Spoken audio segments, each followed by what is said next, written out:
So your teacher, Mr. Matt, grades the highest of all your virtual teachers with a 15 WAR? Yup, 15 wins above remote. Hi everyone, this is OToole for Park Ridge Sports History, and I'd like to welcome you to another episode. I want to thank Howard Fredericks, as we will be doing a future show on all things baseball caps in Major League Baseball. It's just that as I went to record the show, I had kind of a subject, but I will touch a little bit on the baseball hats, as I have some baseball cards from the past with the individual baseball caps on the players, so we can have a little fun today. But I'd really like to delve into that in a whole episode later on in the year, probably as soon as our next episode. So shout out to Howard with a great idea with the baseball hats. And of course, they are an important feature of American sports, the baseball cap. This week, I'd like to do this show since it is spring training and we are approaching our first games. I'd like to do a little bit of a show on the former baseball players who were Met and or Yankee announcers. And I'm talking about Tom Seaver, Jim Cott, Paul O'Neill, Phil Rizzuto, Bill White, etc. But I do want to do one shout out. And as my cartoon today featured, it's about the war. And of course, you've heard me talk about the war on previous episodes of Park Ridge Sports History. And I'm always, I have to be honest with you, I love all things metrics, all things statistics with sports, especially with baseball, because it really is the one sport where statistics are a true underlying feature of understanding the game. And many people have said probably the biggest reason for that is, and probably the big metric guy of them all, the grandfather of it all, at least in the last 40, 50 years, and that is Bill James, has stated it's quite simply this: baseball is the only sport that's not timed. And many of the other sports that we talk about have such a big feature of time that sometimes the statistics are so often judged in a time kind of constraint. And here's what I mean. You can have a great quarterback like a Tom Brady. Now, I know this just from playing some football fantasy. He's not the player that everyone that is always at the top of the list. But if you are starting a real football team, obviously a quarterback, Brady, even now, is probably your number one choice because he is seen as the greatest of all time, the GOAT. It's interesting how that word GOAT, or that acronym, has two opposite meanings. You can be the GOAT of the game by blowing it, or you can be the greatest of all time and be the hero. It's amazing how that one word has opposite but two meanings for the sports. Tom Brady is seen as the quintessential quarterback if you're starting a franchise. However, his stats aren't as good as other quarterbacks. And one reason that you could stipulate that, many times a quarterback from a crummy team has great stats because the team is constantly coming back and they are forced to throw. And this is what Bill James is talking about. So a Tom Brady who manages an offense as good as they come, yeah, maybe he only throws 13 of maybe 17 or 20 times in a game for 190 yards, and one of them goes for a touchdown. But he is constantly sucking out the one thing. If his team is ahead, he's constantly sucking away from the other team time, which is the biggest factor when you're behind. You got to have more time, obviously, to get back into a game. And obviously, what they always say, the old standby, that the biggest friend that a winning team has is time, because they can waste it, and they spend much time wasting it. However, if I'm playing against Tom Brady and I'm down 3 touchdowns with about 5-6 minutes in the game, yeah, I can move the ball downfield because they're playing a prevent defense. Of course, my stats are going to be looking pretty good at the end of the game, by far even better than Tom Brady's. And that's all about time. Baseball, however, there is no time constraints, and each game is really either 8.5 or 9 innings, depending upon which team is the home team. And over the course of the year, the other thing too is football only has 16 games to judge a player's abilities for the most part. Basketball, 82, hockey, 80-82. Baseball, though, is double that. So it really does give you more of an assessment of an individual player. That being said, here's my problems with WAR, and it's fully understanding it. Because as I was going through the list of players that became broadcasters in the New York metropolitan area, guys like Bill White, Ken Singleton, Jim Cott, Ralph Kleiner, etc., I noticed that some of them had higher WARs, and they are not in the Hall of Fame as opposed to other ones. And then, of course, you get your Tom Seaver, who's just off the charts with the WAR. So it is a difficult stat to understand. I think having the WAR is just another asset to understanding the abilities of the player, but I don't sometimes think it's the be-all and end-all. And here's what I mean. I was looking at the great Ernie Banks. Let me just get a picture of Ernie Banks. Here is one of the great pictures of Ernie Banks, one of their one of the most terrific Topps baseball card. I can't tell you what year this is. Again, I think it's 65, maybe 67. All right, but that's Ernie Banks. The reason I chose it, one is it is the quintessential picture of Banks with always the smile. You got that great Cub logo as a patch on the side of his sleeve. And of course, the Ernie Banks stance at its best. And of course, for the baseball hat, even though I'm not a big Cub fan, I do like the Cub C as a logo for the baseball hat. That being said, I was looking at Ernie Banks, and this is what I mean, that even writers don't get it right. I was looking at Ernie Banks' stats. Amazing. He's a Hall of Famer. I have gone on how I thought he probably never should have deserved the MVPs for 58 and 59, playing for a crummy ball club like the Cubs when there are maybe more deserving players on pennant contenders.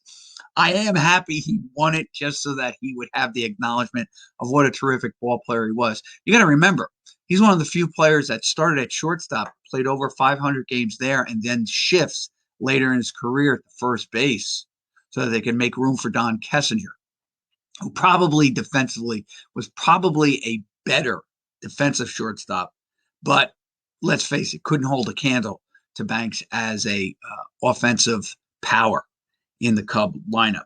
That being said, I want to ask my the audience out there.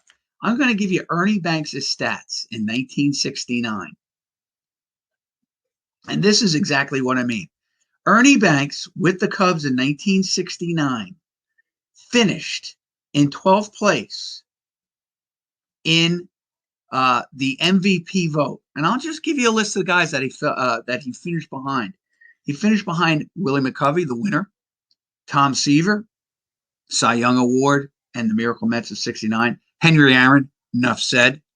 Well, there's never enough said about a great player, but we did an entire show on the greatness of Aaron and how overlooked he is as a player. Pete Rose, all right, the Reds are just coming into the formation of the Big Red Machine. Nevertheless, Rose finishes fourth in the ballot. The Reds actually faded late in the 69 pennant race, so they were pretty much in it. Santo, one of Banks' teammates. Remember that the Cubs were leading as late as September and then just collapsed. You have Tommy Agee, of course, Miracle Mets. Cleon Jones, New York Mets. Roberto Clemente finished 8th. Phil Niekro, 9th for the Atlanta Braves, who won the first Western Division in 69. Tony Perez of the Reds finished number 10. Maury Wills, who got traded from the Pirates to the Dodgers, finished 11th in 1969. And then Ernie Banks. And just let me give you some stats for Ernie Banks that year. And of course, when I give the stats, it's home runs, RBIs, batting average. Banks was 23, 106, 253. Okay. He's also age, I think, 37 at that time. So he's basically 1 for 4 every game. All right. Maybe not one of his great batting average seasons. He had a 309 on base percentage, which means that he drew 40 walks. And of course, I'm using Baseball Reference. But compare that. Not bad. 23-106. Rose, and I think I said earlier, I couldn't believe he drove in 81 runs. I do remember he did have a couple of years where he drove in over 75 runs, and this was one of them. Rose was 16, 82, 348, led the National League in batting average, 348. In fact, I do believe he led all of Major League hitting with a 348 batting average in 1969. Of course, I'm not even going to talk about McCovey and Aaron because both hit over 40 homers. Aaron drove in 97. Remember, we were talking earlier that he was hurt some parts of the year. Anyway, you get the gist. I'll even give you Ron Santo. All right, maybe that's even a better comparison. Ron Santo was 29, 123, 289. Won the Gold Glove in 69 for the Cubs. Probably had one of his finest seasons in a Cub uniform. Ready for this? Ron Santo had a 5.5 WAR with those stats. 29, 123, 289.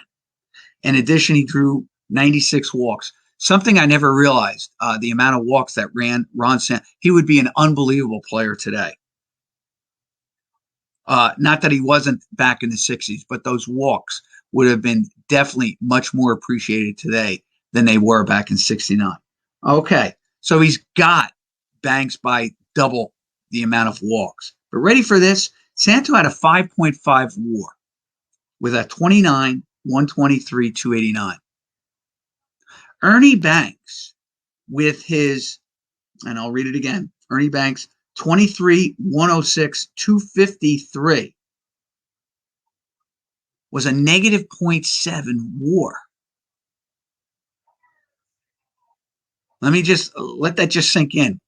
Playing first base for the Cubs, playing 155 games, Ernie Banks with production of 23, 106, 253 had a negative 0.7 WAR.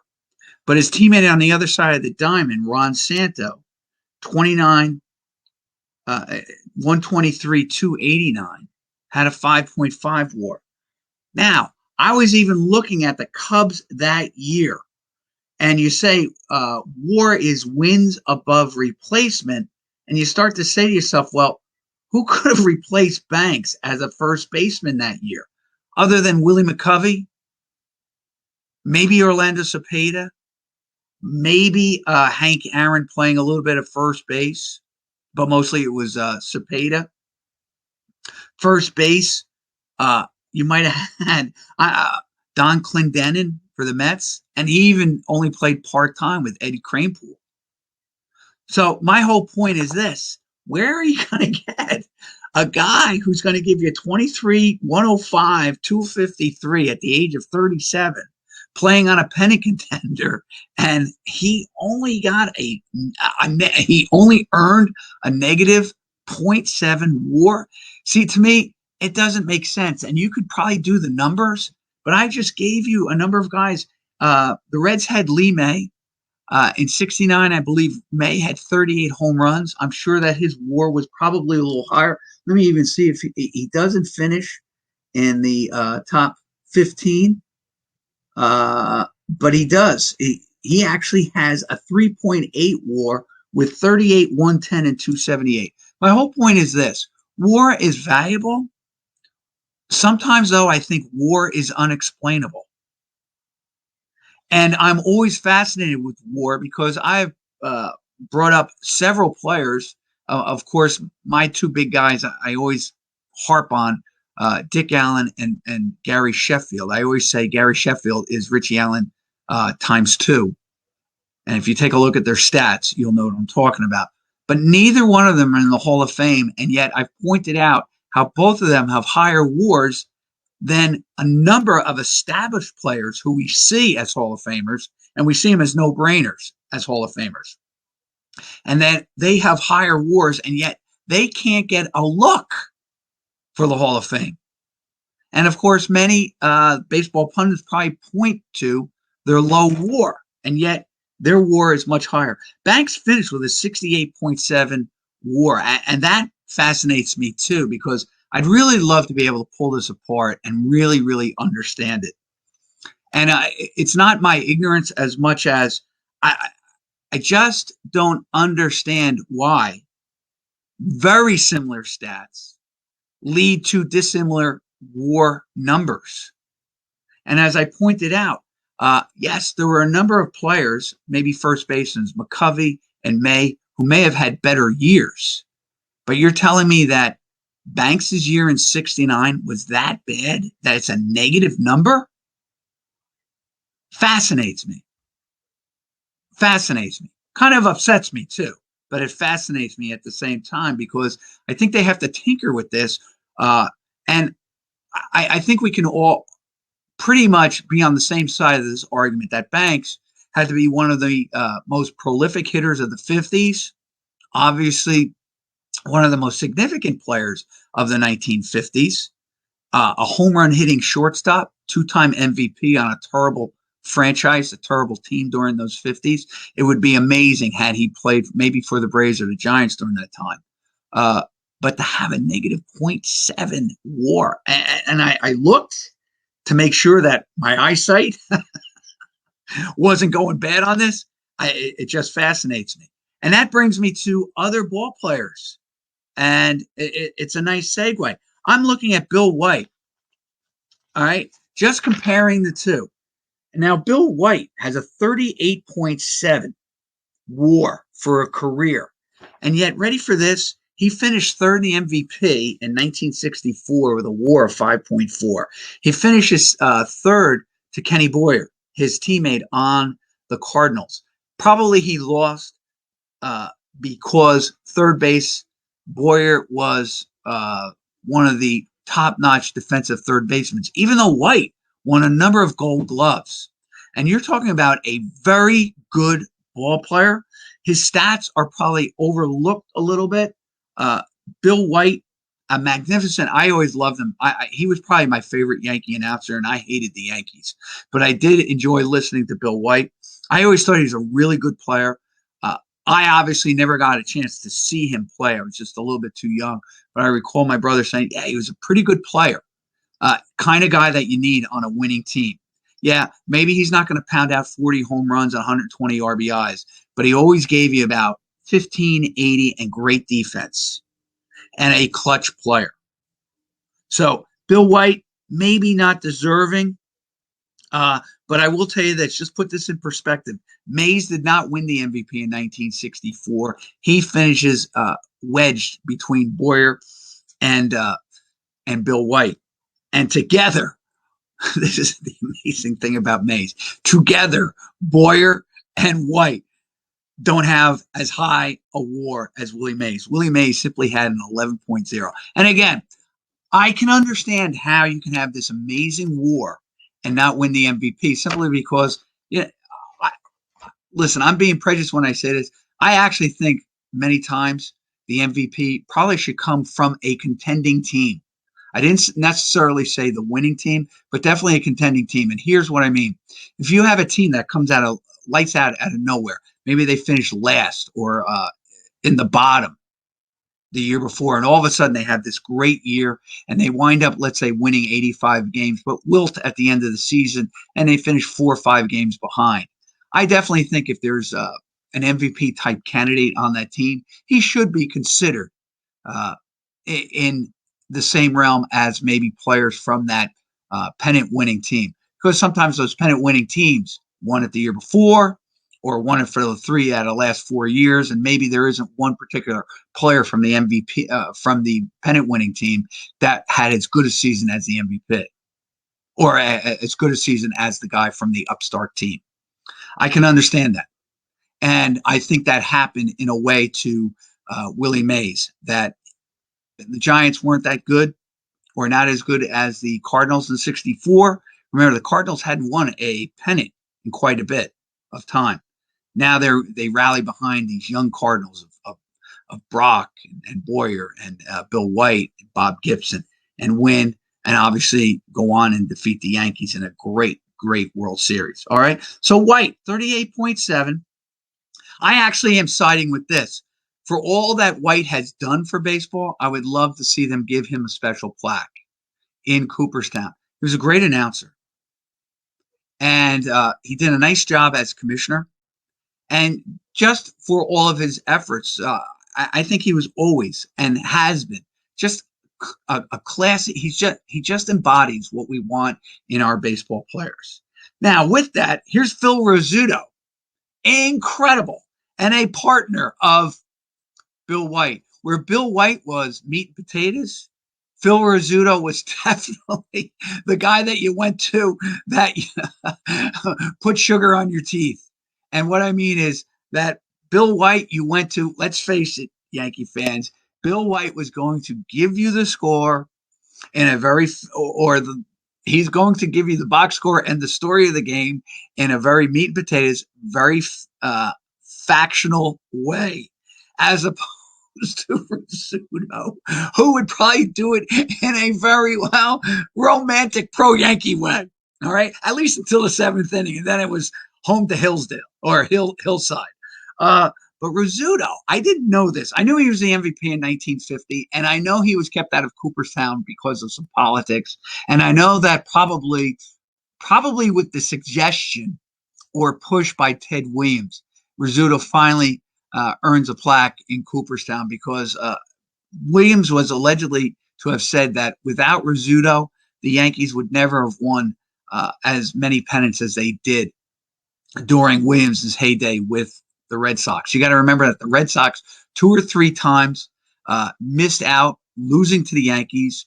One where they dropped the last 2 or 3 in Fenway to Joe DiMaggio. Another time where they lose a playoff game to the Indians, who go on and win the World Series. And of course, they do win in 46, but there were a couple of other near misses for the Red Sox. And Ted Williams said that one of the reasons was because of the outstanding play of Rizzuto. Well, I got news for everybody.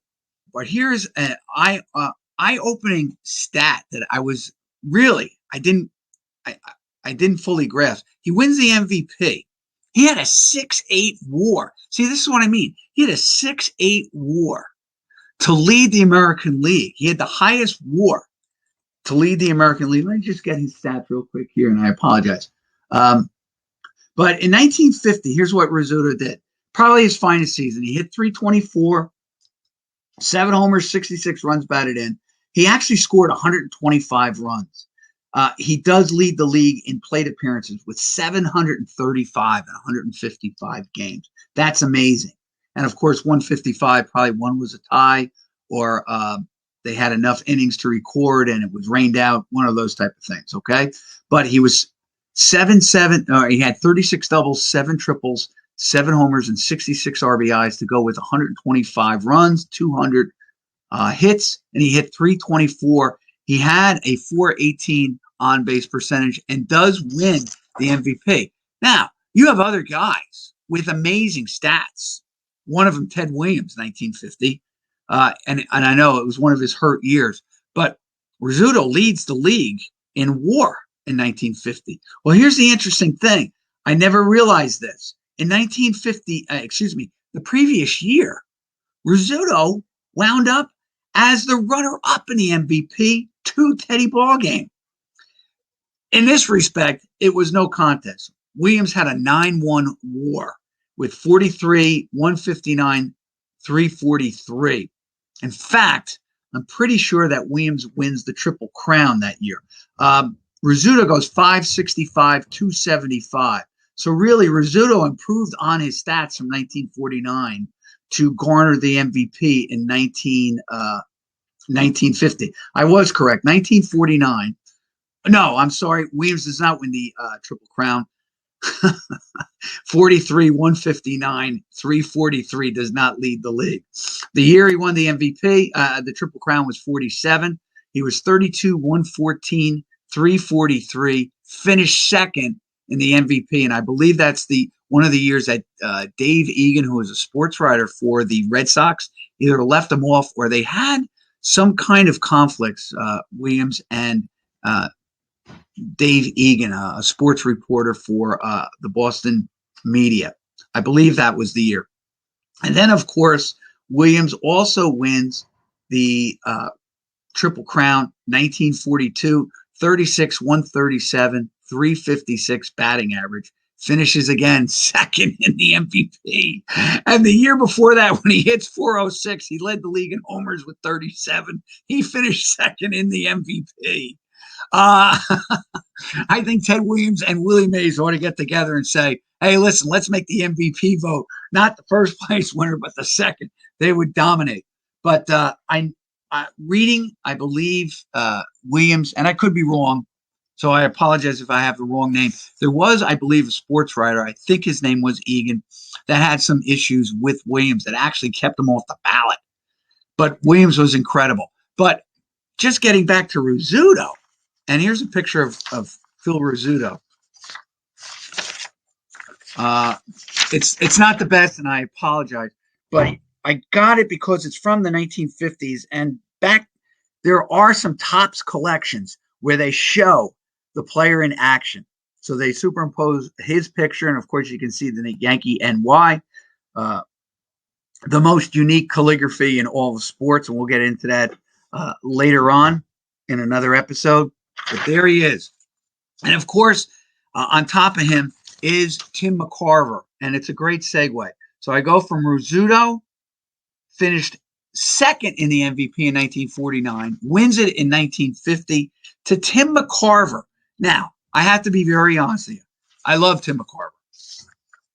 I was amazed how low his stats were, or his individual WAR was for his career, because he is one of the few catchers, if not one of the few players, to actually play 4 different decades. He started his career, and of course, it's always like Ted Williams is 39 to 60. It always has to be kind of those cusp things. But actually, Tim Mccarver starts his major league career in 1959, and of course ends it in the early 80s with the Phillies. So he is a 4-decade man. Why it always jumped out at me is because he was a catcher for his entire career. I don't know what happened really to Mccarver. Other than this, I think the Cardinals, they had Bob Howsam as their GM in the early 60s, I believe. I think they saw Mccarver. They saw a good player, but a player that was not going to be a Molina, a bench, a Grody type. He had some important years with the Cardinals, 1964, 67, and 68. Obviously, they went 3 pennants and 2 World Series. But it was almost as if the Cardinals felt that they were at the end of the road with Mccarver and then send him packing to the Phillies. He did play a little bit for Montreal, very sparingly, but he spent most of his career with the St. Louis Cardinals and with the Philadelphia Phillies. I just want to give you a rundown of his stats, and you'll see what I mean. I was really amazed about this. I thought he was more of an Iron Man catcher than he really was. Mccarver, and I'm just baseball references giving me this, he only played 150 games once in his career. I was absolutely amazed at that. Then I was looking, I'm saying, all right, maybe the Cardinals during those great years, 64, 67, and 68, had a wonderful backup catcher that they were just kind of grooming and just waiting, that they thought maybe he had more talent, etc. But here are his backup catchers in 64, 67, and 68. In 64, it was Bob Euchre. Now, Euchre, I think he's made more of his presence in baseball as a comic sports announcer than as a ball player. And even he would admit that. But actually, Euchre earns a World Series ring with the 64 Cardinals. He was his backup. He only played about 40 games for the Cardinals in 64. Then they have a soon-to-be future Red who plays on the 70 Reds. And in fact, he actually makes the last out in the 1970 World Series, hitting the first pitch in his only at-bat in Game 5, top of the 9th, 2 outs. Pat Corrales played with the Cardinals in their glory years. I think he was on the 66 team, okay? I'm not sure that he was on the 67 team, but Corrales, all right. I also think he's one of the few managers that was fired by a ball club while they were in first place with the Phillies. I got to check that again. But it's just Guys, my audience out there, look, as I say repeatedly, think of us as being at a bar, having a couple of beers with a hamburger, and just all things just coming off the top of my head every once in a while. I do some research, but as I talk about these players, some other things come in. And I'm pretty sure Corrales is one of the few managers who's fired with his team in first place. Then you had a guy named Dave Ricketts and another ex-Cincinnati Red, Johnny Edwards, was one of his backups. And actually, Edwards, I believe in 68, played 80 games as a backup. So Mccarver only played 150 games once. And with the Cardinals in 67 and 68 was 138, 128. And then his last year with the Cardinals, he played 138 games. Now, here's the interesting thing. And this is why I'm always amazed. 66, statistically speaking, probably from, 66 and 67. Ready for this? Mccarver is one of the few catchers to lead the league in triples. In 1966, he makes the All-Star team, gets to play at Busch Stadium. He had 19 doubles, 12 homers, 13 triples. So he obviously had to have some speed. I know Busch Stadium was open. And when I say it was open, yes, it opened during the 60s. Actually, I think 66 might have been its first year, as a matter of fact. It was spacious. They don't get the AstroTurf until the early 70s. But still, there was a huge gap in the power alleys. So obviously, a line drive hitter like Mccarver made full use of it, at least in 1966. But he goes 19 doubles, 13 triples, 12 homers, 68 runs batted in, and he hit 274. The following year, 67, their World Series winning. He has a great year. 25, way down on triples, 3, 14 homers, 69 RBIs, 295 batting average. I would obviously say that was his greatest season. He finished second in the MVP to Orlando Cepeda, his teammate. His WAR that particular year from Carver was a 6, and Cepeda's was only a 6.8. So obviously Mccarver had a monster year for a catcher at the time in 1967. But basically, guys, he falls off the charts after that. He gets traded to the Cardinals, to Philly in 1969. During the winter of 69. 70, I think he was hurt. He only played 44 games. But even with the Cardinals, now they do have Bob Boone coming up, but he only played 134 in 1971, no Boone, 122, no Boone. And then 1973, you're seeing Bob Boone within the next couple of years, 130 games. So that was his last year, 73, of playing over 100 games. So really, when you think about it, Mccarver really spent most of his career as a backup. And the shame of it is he gets to 1980. He only played 6 games, so he was not in the World Series for the Phillies. I don't know whether technically he got a World Series ring, but he only played 6 games, retires, and then goes into broadcasting. And of course, another guy like White that probably should be considered for Hall of Fame status, as almost like all the good things that he did for baseball, both as a broadcaster. I think he brought quite a bit to the broadcasting booth. He was interesting. I liked some of his understanding, obviously, of catching. He brought a different perspective that way, as opposed to my next guy, Ralph Keiner, who was more, Ralph Keiner was, for the Yankees having Rizzuto and White, I always thought that Keiner was a combination of the two because, let's just get into him. Tim Mccarver, like I said, I was really amazed about his career. I really thought, but obviously the Cardinals were probably right in guesstimating his abilities. And they probably did get rid of him maybe a year too soon. But overall, they did have Ted Simmons coming up, Hall of Famer, and they probably got rid of him just at the right time. Nothing against Mccarver. He's got a splendid career. He played over 20 years, played on 3 pennant winners, 2 World Series teams, champions, and a number of Eastern Division winning teams with the Phillies 76, 77.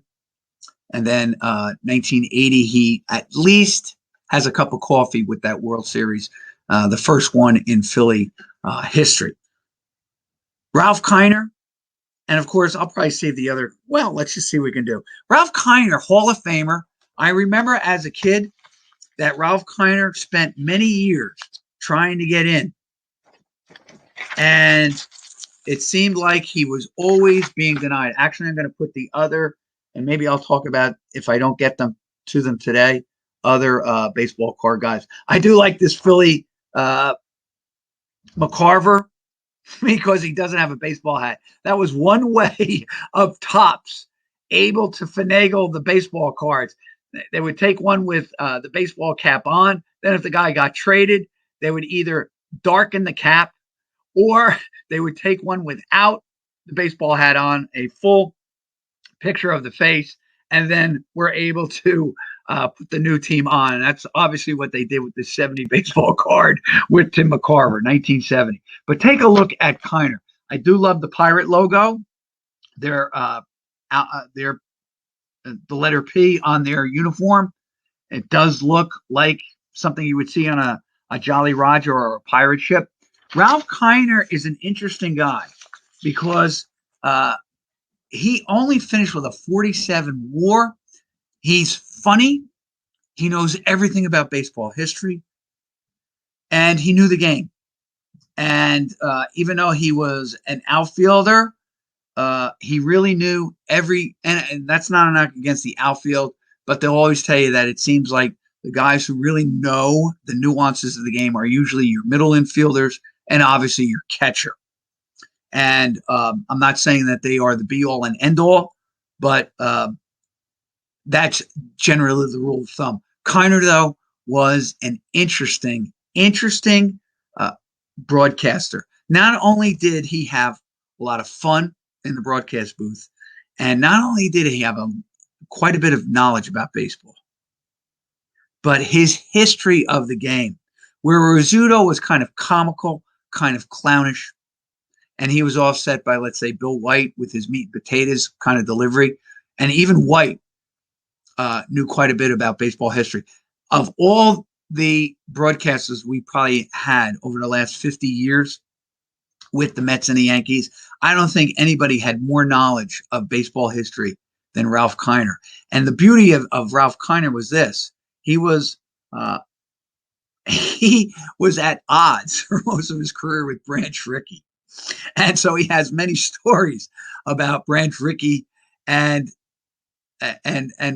himself having kind of debates over salary, or, the famous one that Branch Rickey told him, hey, we could have finished last with or without you. But Ralph did his best. And in fact, I'm still looking this up, and I'm sure this is some sort of a record that he's probably the only player from his rookie year to lead the league in home runs in consecutive seasons like he did. In fact, I don't think there's another player who did this. Age 23, he actually led the National League in home runs with 23. He followed that by doubling it. He had 51 in 47. Then he had 40, 54, 47, 42, 37. And then, of course, he gets traded and he hits 35, but he doesn't lead the league. Quite simply, here is the interesting thing about Keiner, and he's another guy, kind of almost in the Jim Thome. And I think as we go on, we'll start to appreciate Keiner's stats a little bit more. He doesn't play that long, only 10 years in the major leagues. But in those 10 years, his 162 game average, and again, this comes with a caveat, I'm not crazy about the 162 game average, simply because those guys in the yesteryears didn't play 162 games. Nevertheless, his 162 average is 41, 112, 279. Not bad for an outfielder, 279. But here's his great thing. He had a 398 on-base percentage. And of course, you've heard me talk about that as well. How do how can we adjust for on-base percentage, and we'll talk about that in later shows. But here's what amazed me. Do you realize that Keiner drew over 100 walks 6 straight years and actually led the league in walks 3 separate times with a high of 137 walks? Now, he may have been intentionally walked quite a few times because the Pirates weren't that good. I get all that. But still, that's an incredible stat. And it really goes to show you that Keiner was a really good, disciplined hitter. Yeah, he strikes out a bit. But for the most part, you don't really care about a slow-moving guy striking out a lot. But he does get on base, a 398 on-base percentage. And not only that, he has some great stories to boot. And he was one of those guys that finally got in. I think he is elected in 1975 to the Hall of Fame. 6-time All-Star, one of the few players from New Mexico, you could actually argue, born in New Mexico. I think he was involved with Hollywood.